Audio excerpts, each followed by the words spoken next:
श्रवण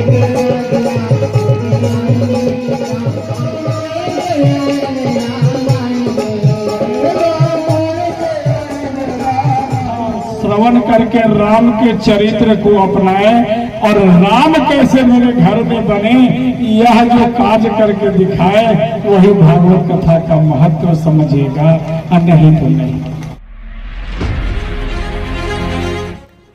ओबरा के कुरमाइन में बह रही धर्म अध्यात्म की गंगा। श्री श्री रुद्र महायज्ञ में मां कामाख्या के साधक राकेश जी महाराज करा रहे हैं श्रद्धालुओं को भागवत कथा का रसपान। अब खबर विस्तार से। बिहार के औरंगाबाद जिला अंतर्गत ओबरा प्रखंड के कुरमाइन गांव में श्री श्री रुद्र महायज्ञ में धर्म अध्यात्म की गंगा बह रही है। हजारों श्रद्धालु यज्ञ मंडप की परिक्रमा कर धन्य हो रहे हैं। साथ ही यज्ञाचार्य मां कामाख्या के साधक राकेश जी महाराज के श्रीमुख से धर्मानुरागी भक्तजन महिला पुरुष भागवत कथा का रसपान कर रहे हैं। राकेश बाबा की भागवत कथा की प्रस्तुति का निराला अंदाज भक्तों को मंत्रमुग्ध कर रहा है। भक्त जन भाव विभोर होकर पंडाल में घंटों बैठकर भागवत कथा का पूरा मनोयोग और अंतरात्मा की गहराइयों से श्रवण कर रहे हैं। भागवत कथा सह श्री श्री रुद्र महायज्ञ शुक्रवार को महाभंडारा और वैदिक आचार्यों की भावभीनी विदाई के साथ संपन्न हो जाएगा। इस दौरान यज्ञ के समापन की पूर्व संध्या पर भक्तों को भागवत कथा का रसपान कराते हुए राकेश जी महाराज ने कहा कि मैंने आपके सम्मुख भागवत कथा की अपार और अपरंपार महिमा को सविस्तार बताया है। इसे सार रूप में समझें तो भागवत कथा एक ऐसी कथा है जो मानव जीवन को सार्थक बनाती है और उसे मोक्ष की ओर ले जाती है। ये कथा ज्ञान, भक्ति, वैराग्य, सदाचार और कर्म योग का सार है जो मानव को आध्यात्मिक उन्नति की ओर ले जाती है। ये अंधकार से प्रकाश, अज्ञान से ज्ञान की ओर ले जाती है और दैविक और भौतिक तापों से रक्षा करती है। भागवत कथा भक्ति, ज्ञान और वैराग्य को जगाती है और व्यक्ति को शांति और मोक्ष की ओर ले जाती है। भागवत कथा अंधकार से प्रकाश अर्थात अज्ञान से ज्ञान की ओर ले जाती है। भागवत कथा और सत्संग की शक्ति से मनुष्य का स्वभाव समाज में प्रशंसनीय हो जाता है। कथा के श्रवण से भक्ति भव सागर से पार होकर मोक्ष की प्राप्ति करता है। भागवत कथा सुनने से आध्यात्मिक विकास और भगवान के प्रति भक्ति गहरी होती है। भागवत कथा का मूल मंत्र सदाचार है। जो इसे अपना लेता है समाज उसे सम्मानित करता है। कलयुग में श्रीमद् भागवत कथा सुनने से मात्र से ही मनुष्य का कल्याण हो जाता है। भागवत कथा सुनने और सुनाने वाले दोनों की मन स्थिति पर निर्भर करता है कि उन्हें कथा का कितना लाभ मिलेगा।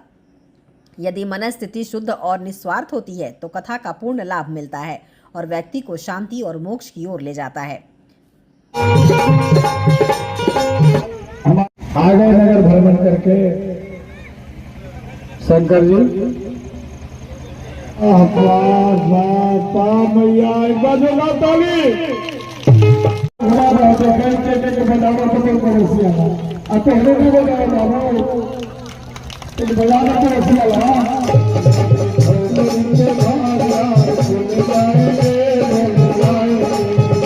यह जो हमारा यज्ञ चल रहा है यह 7 दिवसीय यज्ञ है ग्राम कुरमाइन में। यह रुद्र महायज्ञ है। इस यज्ञ में हमारे बनारस से पधारे हुए विद्वत जन के द्वारा वेद मंत्रोच्चारण के द्वारा हमारे सभी ग्राम के सहयोग करने वाले भक्तों के द्वारा यह आयोजन किया गया है।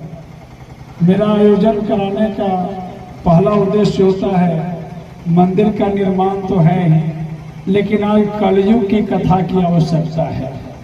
राम की कथा श्रवण करके राम के चरित्र को अपनाए और राम कैसे मेरे घर में बने, यह जो काज करके दिखाए वही भागवत कथा का महत्व समझेगा, नहीं तो नहीं। तो राम कृष्ण जैसा अपने घर में बेटे को बनाने का प्रयास करें, संस्कार प्रदान करें, तभी कलयुग में भागवत कथा का लाभ मिलेगा। नहीं तो भागवत कथा सुनने से किसी को मोक्ष की प्राप्ति होने वाली नहीं है। बार बार सनातन तो संग्राम इसलिए हो रहा है कि जो सनातन से टूट करके जो छोटे छोटे टुकड़ों में बट रहे हैं उनको तो जलन होगा ही ना कि ये तो पहाड़ की तरह बना हुआ है। हम कितना भी प्रयास कर रहे हैं लेकिन हम जाते हैं उसमें ठोकर मारते हैं और हमारे टुकड़े हो जाते हैं और वो पहाड़ के जैसा सनातन बना ही रह जाता है।